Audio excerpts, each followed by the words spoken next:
Maxwell. Max Hughes looked like a man with the world at his feet. At a mere 32, he was the CEO and principal architect of Hughes Ventures, a global investment conglomerate that managed billions in assets. The media hailed him as a financial prodigy, praising his daring expansions and philanthropic gestures. Newspapers printed pictures of him in sharply tailored suits, stepping out of luxury cars or onto private jets, always with an entourage of subordinates scurrying to meet his every whim. Yet, behind that gleaming public image, Max wrestled with burdens few ever saw. Despite his philanthropic side, he struggled with a gnawing sense of estrangement. It started years ago with a bitter rift between him and his parents over how the family business should be run. His father had insisted on risky, old-guard expansions. Max, more ethically minded, saw the cost to employees and smaller communities. Tensions escalated, culminating in a near-complete break. Now, he rarely spoke to them despite living in the same city. The family empire he'd inherited had become his alone, with an asterisk of heartbreak attached. This gnawing emptiness was overshadowed by the swirl of daily tasks, board meetings, negotiations, more philanthropic events to maintain his public persona. He was lauded as a paragon of success, but in the hush of late nights, pacing his penthouse with floor-to-ceiling windows, loneliness sank claws into him. He'd chosen profits over personal closeness, or so it seemed. The facade was one of unstoppable ambition, but cracks had formed beneath the polished surface, letting in a quiet sadness he couldn't dispel. On a humid Wednesday morning, Max woke with the usual jam-packed schedule. Staff briefings by 7 a.m., a corporate lunch to finalize a tech acquisition, an evening function with potential investors. Yet an unnamed restlessness throbbed beneath his daily routines. He found himself flipping idly through messages, ignoring bland words of praise from subordinates, feeling a pang of disinterest.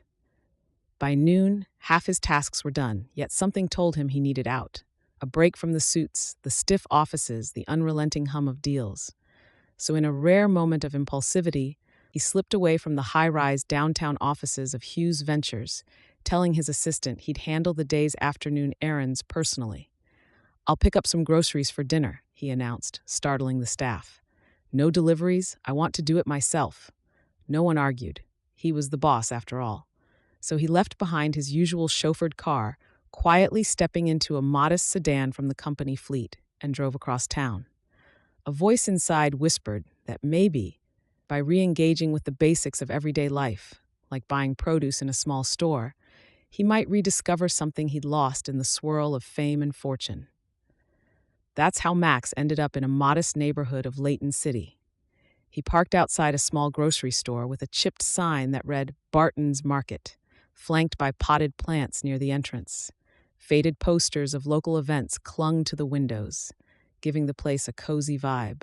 Gone was the usual glass and marble foyer of the city's upscale shops. Instead, a single automatic door with a squeaky mechanism greeted him. Stepping inside, he was hit by a wave of cool, air-conditioned comfort. The overhead fluorescent lights were softer than typical supermarket glare, the aisles narrower. He grabbed a small cart and made his way to the produce section, scanning the array of fresh strawberries, local honey, and leafy greens. The hush of his phone, set to Do Not Disturb, felt oddly liberating. For once, no urgent texts or calls demanded his attention. He rummaged for ripe avocados, relishing the normalcy. Over the store's quiet PA system, some soft jazz played, occasionally crackling with static. A child in the next aisle giggled about cereal box mascots. A retiree compared two brands of canned soup, mumbling about prices. Real life was happening all around him, unburdened by the glitz he was used to. He was deciding between two brands of bread, one with ancient grains, the other a simpler white loaf, when raised voices from the produce aisle cut through the store's calm. A middle-aged man was angrily gesturing at a store clerk, his voice growing louder with each sentence. Max's curiosity piqued, along with a pang of concern. He set aside the bread, following the commotion around a display of canned goods. Turning the corner, he saw the man towering over a teenage clerk who looked terrified. The man brandished a container of blueberries, practically hurling insults. "Your sign said $2.99, but this rung up at $3.49. That's fraud. Maybe you're too busy flirting or something to do your job right." The clerk, clearly new, stammered out apologies, eyes brimming with tears. Max felt a surge of anger. He'd seen hostility in boardrooms, but picking on a young grocery clerk felt especially cruel. His first instinct was to step forward, but he hesitated, uncertain if it was his place. Yet he couldn't stand by and watch. He was used to controlling situations. Why not here? He approached, forging an aura of calm authority, gaze locking onto the furious customer. Max drew close enough to hear the man's next tirade. "That sign is misleading, and I'm not paying extra. You people never get anything right." The clerk was on the verge of tears. Summoning his boardroom voice, Max cleared his throat. "Sir, I understand you're upset, but there's no need to attack the clerk personally."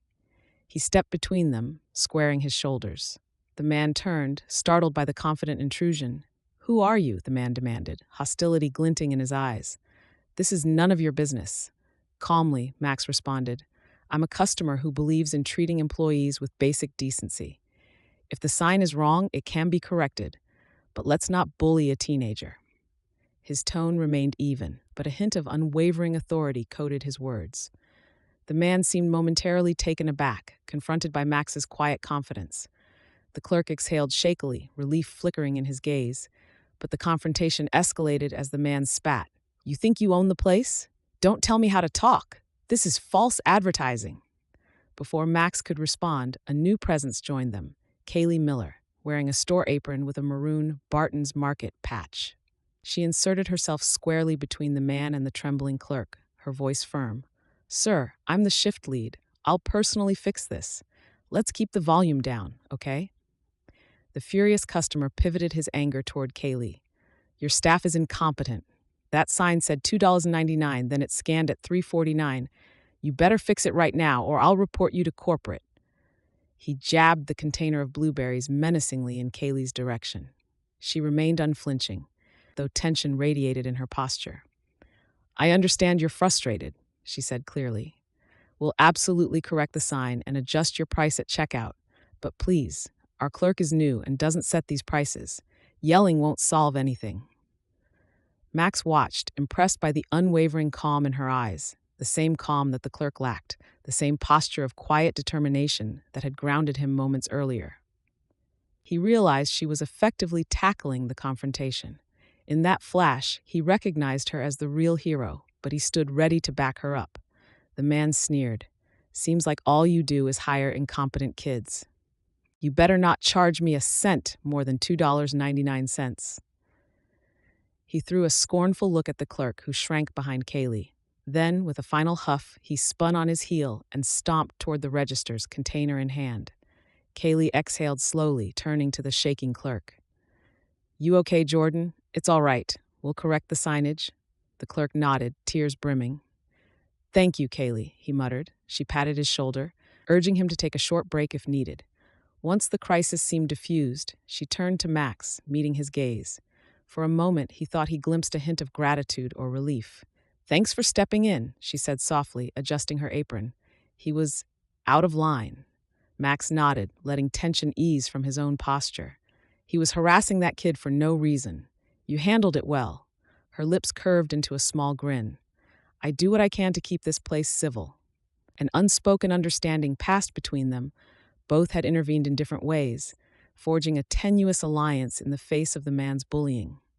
As the dust settled, employees resumed their tasks. The incensed customer eventually left, still scowling, but the store recovered its hush.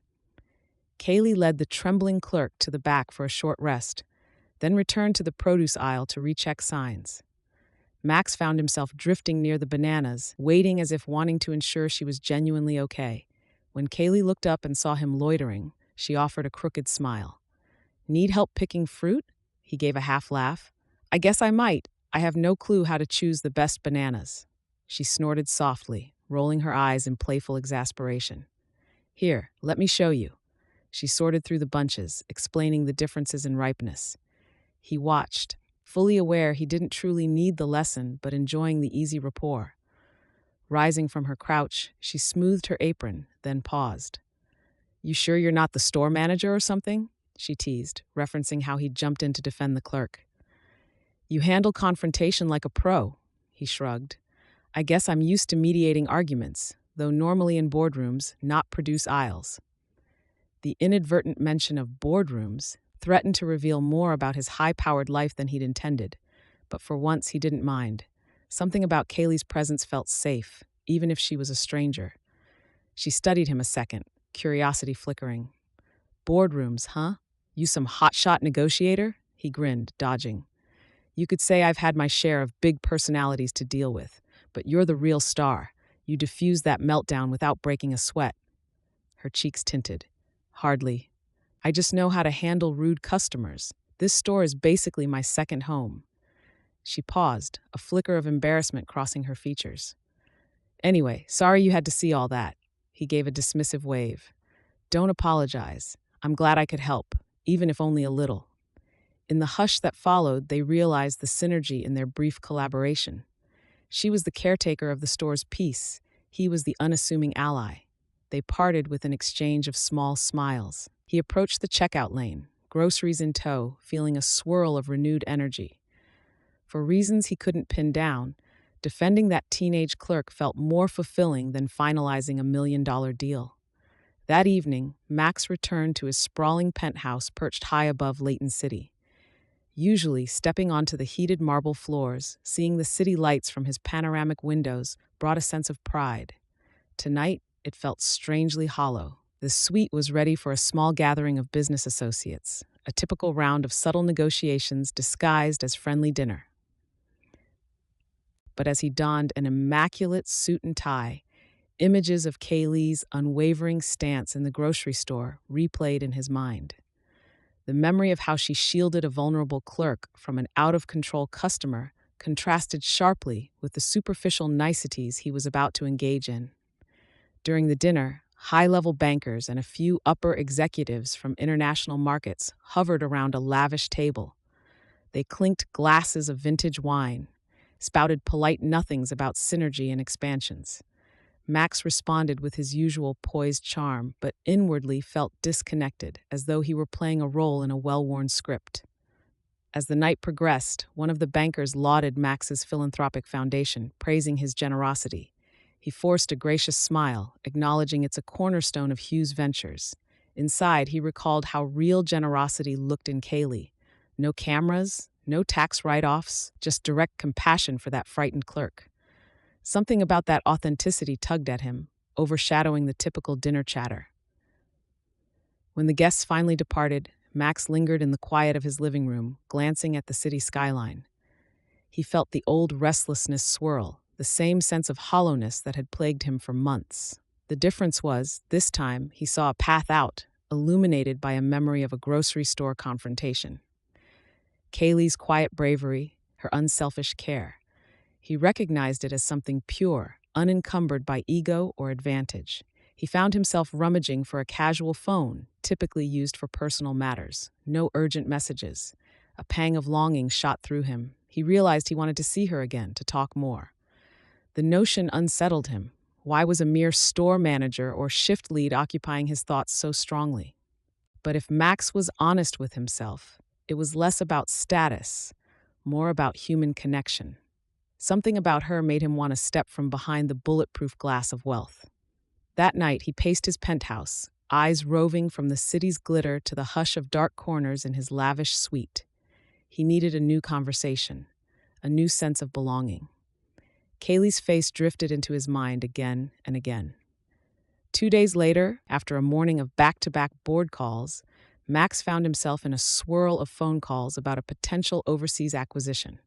By noon, he realized he was close to meltdown. The coffee in his hand tasted bitter with stress. A hush overcame him, and impulsively he told his assistant, "I'm taking an extended lunch. Don't wait up." Sliding into his personal sedan, he navigated the city streets with a new purpose, back to Barton's Market. He told himself it was about picking up fresh produce for dinner again, but he knew better. He longed to see if Kaylee was there, maybe talk for a few minutes. Upon arrival, he walked in, scanning the store. In the cereals aisle, near a promotional display, there she was, mid-chat with an older customer. He felt a wash of relief and excitement, pressing down the swirl of anxious adrenaline.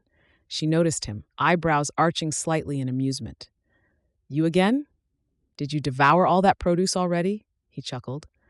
Let's say I discovered I need more. Couldn't stay away. She rolled her eyes in playful disbelief, but a smile tugged at her lips. Once free of the older customer, she guided him toward fresh herbs. Okay, city boy, what's on the menu this time? He pretended to weigh the merits of thyme versus oregano, mostly basking in her presence. He noted she wore the same maroon apron, name tag reading Kaylee Shift Lead, a sense of quiet authority in her stance. I'm thinking a fresh pasta dish. Could use basil. They meandered, discussing possible recipes. She half laughed when he asked about the difference between sweet basil and Thai basil. I'm no chef, but sweet basil is probably best for an Italian sauce. Are you cooking, or is your personal chef doing it? She teased. He flushed slightly. No personal chef tonight. Just me, trying not to burn water. She stifled a grin. I'd love to see that. She hesitated, biting her lip.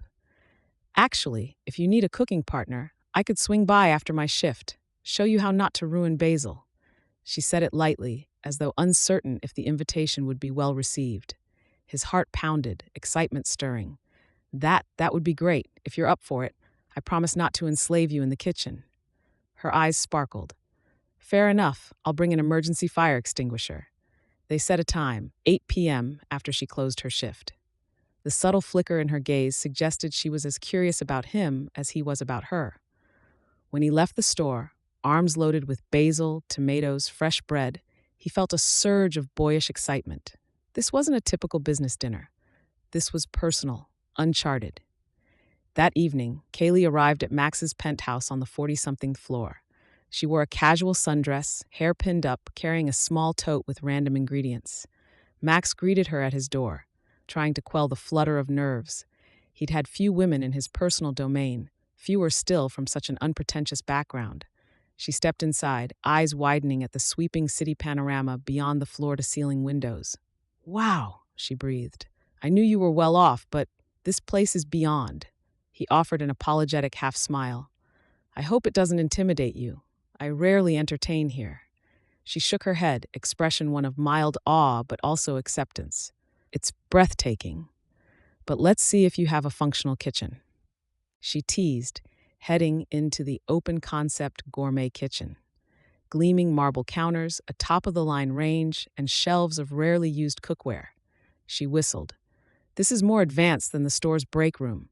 Let's see if you know how to work it. They rummaged for pots and pans, prepping a basil tomato sauce. He chopped onions, following her instructions. She took charge of seasoning, testing the sauce with small spoons, adjusting salt.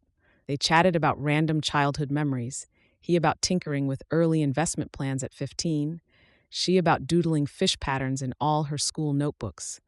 Between stirring and tasting, they teased each other. She teased him for how meticulously he diced vegetables. He teased her for ignoring measurements, trusting taste and feel for spice levels. When the pasta was done, they plated everything, settling at a small glass table near the window. The city shimmered below in 1,000 lights. With candles lit, the ambiance felt unexpectedly intimate.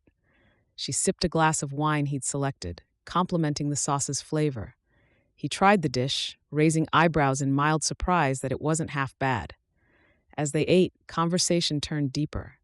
Kaylee asked about his life, how he handled running a giant firm. He gave carefully curated glimpses, mentioning tensions with certain board members, the weight of decisions that impacted thousands of employees.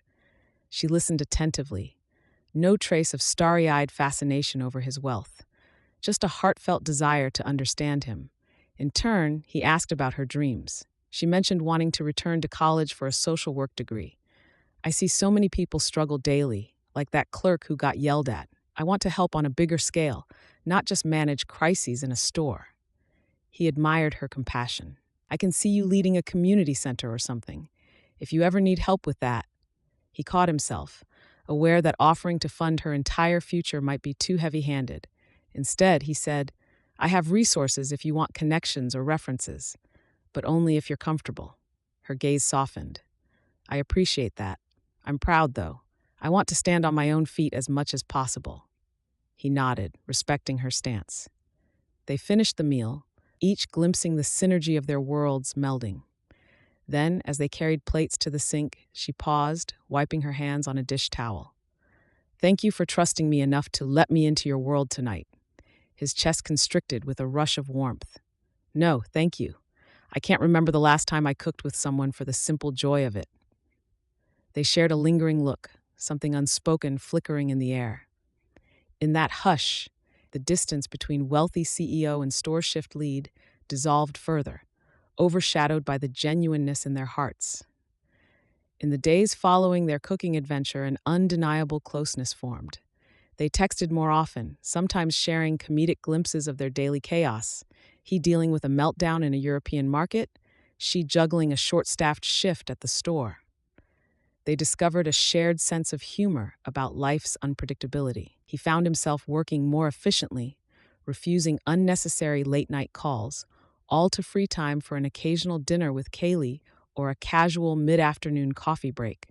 She likewise adjusted her schedules, picking up extra hours on certain days so she could spend off days exploring the city with him. One weekend, he invited her to an exclusive philanthropic event. She hesitated, worried about not fitting into his high society circle, but he assured her she'd do fine. Indeed, her sincerity charmed many at the event, offering a refreshing shift from the usual polished socialites. Though some eyed her with mild curiosity, she carried herself with quiet confidence, refusing to let the differences overshadow their bond. As they continued forging a deeper relationship, Max found himself confiding in her about the family rift that haunted him.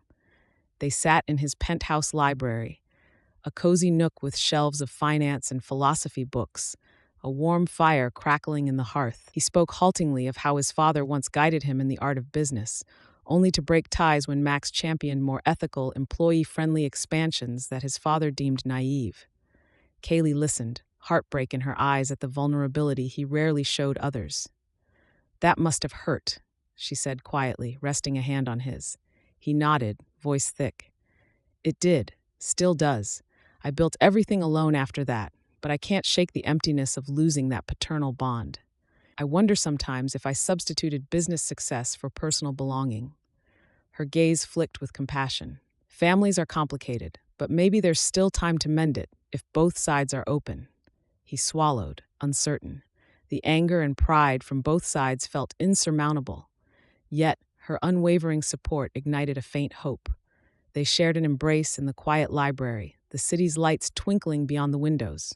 He recognized that while money once overshadowed everything, Kaylee's presence chipped away at his cynicism. She loved him for who he was beyond the fortune, bridging the loneliness that had plagued him for so long. As Kaylee's influence spread in his life, Max found himself revisiting philanthropic lines within Hughes Ventures, pushing for more local community support. He suggested the corporation adopt small but meaningful programs, like scholarships for teenage part-timers, improved employee mental health resources. Some board members balked, fixating on the bottom line. He stood firm, emboldened by Kaylee's perspective that real success included humanity, not just profits. Meanwhile, Kaylee quietly evaluated returning to college. She visited a campus, gathered forms for financial aid.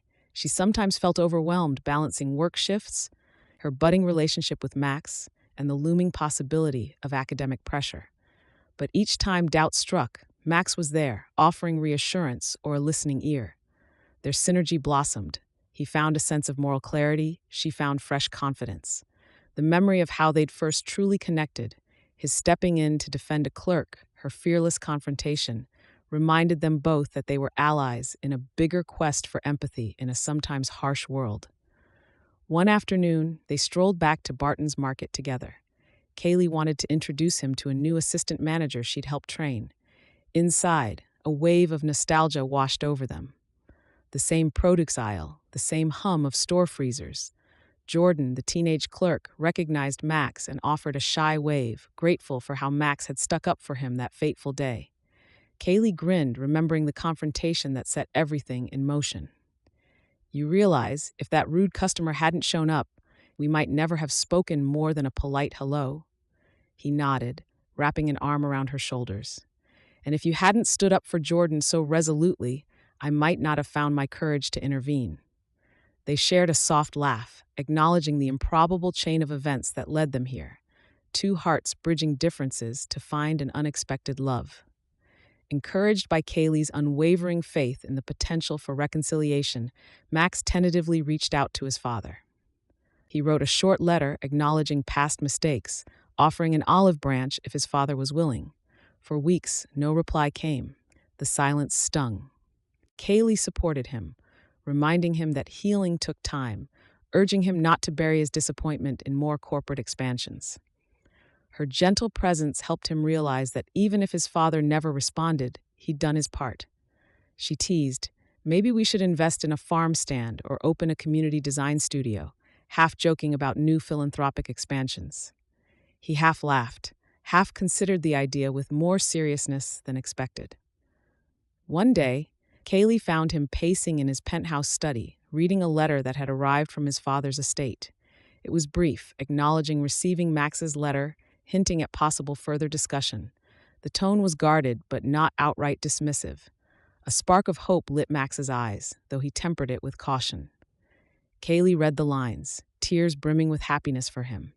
She squeezed his hand. "It's a start." He exhaled, voice trembling. "Yes, it is. Thank you for making me believe this was even possible." They embraced quietly, the swirling city beyond them, forging an unspoken vow that no matter the outcome, they had each other. Kaylee eventually enrolled in a part-time social work program. On some evenings, she studied at the penthouse, textbooks spread over the same dining table where corporate dinners once took place. Max, returning from a day of negotiations, would grin at the sight of her highlighting paragraphs about community outreach or crisis intervention. She'd regale him with case studies, passionately describing her desire to champion disadvantaged youth. He'd share insights from philanthropic angles, suggesting how Hughes Ventures might direct resources. They discovered how seamlessly their aspirations converged, forging a synergy of artistry and enterprise, empathy and strategy. Simultaneously, Max juggled the final steps of a major corporate restructure that would let him devote more time to philanthropic ventures. It meant trusting top executives to handle expansions, a new step for a man used to controlling everything. But with Kaylee's moral compass guiding him, he found release in delegating. In public events, the press occasionally noticed this shift. Max Hughes, famously serious, was more open, occasionally accompanied by a certain Kaylee Miller. Tabloid murmurs labeled her a mystery woman, but Max ignored the chatter, letting the authenticity of their bond overshadow any sensational headlines. One morning, an urgent board meeting was called. A faction demanded pure profit expansions, ignoring certain ethical or philanthropic lines Max insisted upon. Tensions flared, reminiscent of the old father-son conflict. A swirl of anger threatened to overshadow the progress he'd made. Kaylee, noticing his frustration, offered unwavering moral support. She'd say, if they can't see the value of balancing profit with people, they might be on the wrong side of future markets. He took heart from her words, standing firm in the board meeting and narrowly winning the vote. The rebellious members conceded, albeit grudgingly. Walking out, he felt a flood of relief. In the corridor, Kaylee waited, having brought him lunch and a calm presence. He recognized how deeply she'd woven into his life, healing wounds that once felt irreparable. Later that week, another letter arrived. His father extended an invitation to talk. No cameras, no lawyers. Max braced himself, uncertain if it was genuine or a passing whim. Kaylee gently nudged him to go, insisting that even if the outcome was painful, at least he'd find closure. He accepted. Over a quiet dinner in his father's old estate, father and son hashed out years of bitterness. It wasn't easy.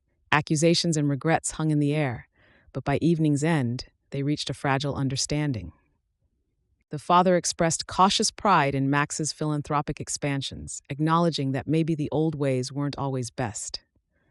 Max, trembling with suppressed emotion, admitted he longed for paternal acceptance, even if partial. They parted with a hug that felt stilted, yet represented a major step forward. Returning to Kaylee's arms that night, Max realized that the boy inside him, still yearning for fatherly approval, had found a glimmer of peace. She reaffirmed that sometimes partial healing was still healing. He clung to her, gratitude overflowing, whispering that she was the catalyst for all of it. Months slid by, each day forging deeper closeness. Kaylee progressed in her studies, the store soared with improved morale, and Max refined his approach to leadership, leaning on empathy gleaned from Kaylee. They spent weekends exploring art shows or local shelters that Kaylee wanted to support. He found more joy in these quiet, philanthropic outings than in the glitzy banquets he once endured. One evening, they curled up on Kaylee's couch, the same maroon sofa that used to occupy her small living room. He'd financed a mild renovation, expanding her space so she could have a corner for a mini art studio. She'd only accepted because it served her future social work goals, and he insisted it was a personal gift, not a controlling stake. In that hush, they reflected on how improbable their meeting was, how an angry customer at a grocery store set them on this path. Kaylee teased, "You realize if that guy hadn't thrown a fit over blueberries, you might have just finished shopping and left. We might never have connected." He kissed her forehead, voice thick with gratitude. "I'd intervene in 1,000 arguments to find you again." Late autumn arrived, painting the city with vibrant golds and reds. Max picked a sunny Saturday for a stroll with Kaylee in a picturesque park near the river. The crisp air, the rustle of leaves underfoot. He had chosen this spot for a reason, reminiscent of the time they'd shared heartfelt confessions. They walked hand in hand, speaking softly about the new philanthropic projects about to launch, a scholarship for local grocery clerks pursuing higher education, ironically named after Jordan, the teen clerk. She was excited, having helped shape the application process so it truly aided kids from low-income backgrounds. Max's heart brimmed with pride at how effectively her empathy shaped his philanthropic direction. Eventually, they reached a small clearing by the water, a swirl of leaves dancing in a light breeze. She turned to him, noticing the slight tremor in his posture. "Everything all right?" she asked, eyes flickering with curiosity. He exhaled, rummaging in his coat pocket. A velvet box emerged, her breath caught, tears instantly threatening. "Kaylee," he said, voice wobbling, "I came to that grocery store months ago just to buy some produce. I never imagined I'd find the person who'd heal me in ways I didn't know I needed. You've changed how I see the world, how I treat others, how I treat myself. I want to share every success, every challenge, every day with you." He sank to one knee, flipping open the box. The ring was elegant, not flashy, a simple diamond set in an intricate band reminiscent of the swirling shapes she once drew. "Will you marry me?" Tears coursed down her cheeks. She laughed, a trembling sound of pure joy, and nodded fervently. "Yes, Max, 1,000 times yes." She barely gave him time to slip the ring on before hurling herself into his arms, burying her face against his neck. Applause rippled from a few onlookers across the park who realized what had just happened. They stood wrapped in each other, the crisp air brimming with the promise of a new chapter. In that stolen moment, everything, the family rift, the corporate tension, the sorrow of old wounds, faded beneath the radiance of new love, sealed by a vow to face life together. Word spread about their engagement, some corners of the press labeling her the grocery store hero who saved the billionaire's clerk. They shrugged off sensational headlines, focusing on forging a deeper synergy in real life. Kaylee, determined to keep her identity, planned a modest wedding that mixed her love for community with Max's philanthropic networks. The ceremony took place at a local greenhouse known for training at-risk youth in horticulture, the perfect marriage of her social work aims and his philanthropic expansion. Glistening flora served as the backdrop, living centerpieces that symbolized growth and renewal. Friends from the store came, including Jordan, the clerk. Corporate allies from Hughes Ventures arrived, tentatively bridging the gap with Kaylee's local acquaintances. Amid the swirl of laughter, Kaylee wore a simple white dress, hair adorned with tiny flowers. Max, in a tailored suit, found tears brimming as they recited heartfelt vows, referencing how a meltdown over blueberries and a fierce defense of a teenage clerk had introduced them to each other's hearts. They parted from the ceremony as husband and wife, cheered by loved ones, the greenhouse echoing with unity and promise. Post-wedding, they balanced life in the city with frequent visits to her old neighborhood. She resumed her part-time store job for a while, eventually bowing out to focus on finishing her social work degree. He continued steering Hughes Ventures with a gentler approach, championing smaller businesses, forging philanthropic programs that recognize the dignity of the average worker. In quieter moments, they returned to Barton's Market, shopping side by side, greeting old faces who remembered the day he confronted that enraged customer. They'd share a smile, recalling how that single argument had shifted both their lives irrevocably. Kaylee teased him about still hesitating over which bread to buy. He teased her about scanning the produce for mislabeled blueberries. 1 year after their wedding, Jordan, now older and heading to college with a scholarship from the Jordan Initiative, wrote them a heartfelt note, thanking them for changing his life. Reading it in their living room, tears of gratitude welled in Kaylee's eyes, and Max pulled her close. They realized how full their journey had become, from a chance confrontation to a union that touched countless others. Yes, Maxwell Max Hughes was still a billionaire, still a man of influence. But the real difference was that he'd found something more precious than power, a partner who saw beyond his wealth, who recognized his hidden wounds and helped heal them with unwavering empathy. And Kaylee discovered a new vantage on her dreams, backed by a man who truly cherished her for the courageous, loving spirit she was. That was the wealth that truly mattered, the quiet, unstoppable bond forged in the produce aisle of a modest grocery store, proven through storms of corporate tension and personal heartache, and blossoming into a life shared under the banner of sincerity and compassion.